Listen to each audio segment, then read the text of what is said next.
The latest about Rick Gates so far. Have we had any response either from Gates, from Mueller or from Manafort to this report? We haven't really heard much today, but it's worth reminding people that Rick Gates was basically the right-hand man to Paul Manafort during the campaign when he was effectively Donald Trump's campaign manager.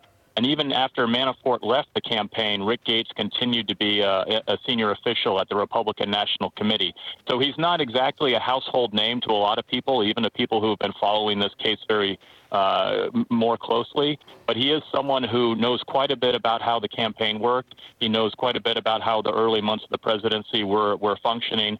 And his decision to plead guilty will put a lot more pressure on Manafort, who was, of course, very close to the president-elect and the president himself.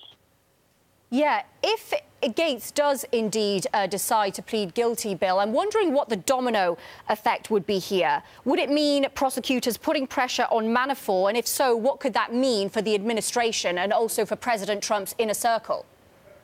Absolutely. I mean, the Gates decision would bring a lot of pressure on Paul Manafort to also work very closely with the Mueller investigation, perhaps plead guilty to some charges. Gates and Manafort were really one of the first big blows that the Mueller investigation struck against the president's innermost circle. Paul Manafort was there, in the very heady days in March 2016.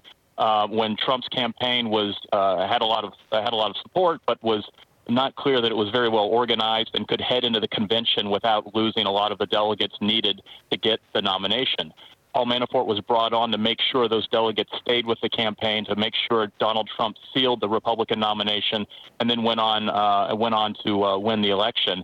It was a pretty crucial period. The White House has said, well, it was just a few months when he was running the show there. It was almost 6 months of the campaign, and it was probably the sixth most crucial month. So we'll be looking very closely to see what kind of pressure this puts on Manafort.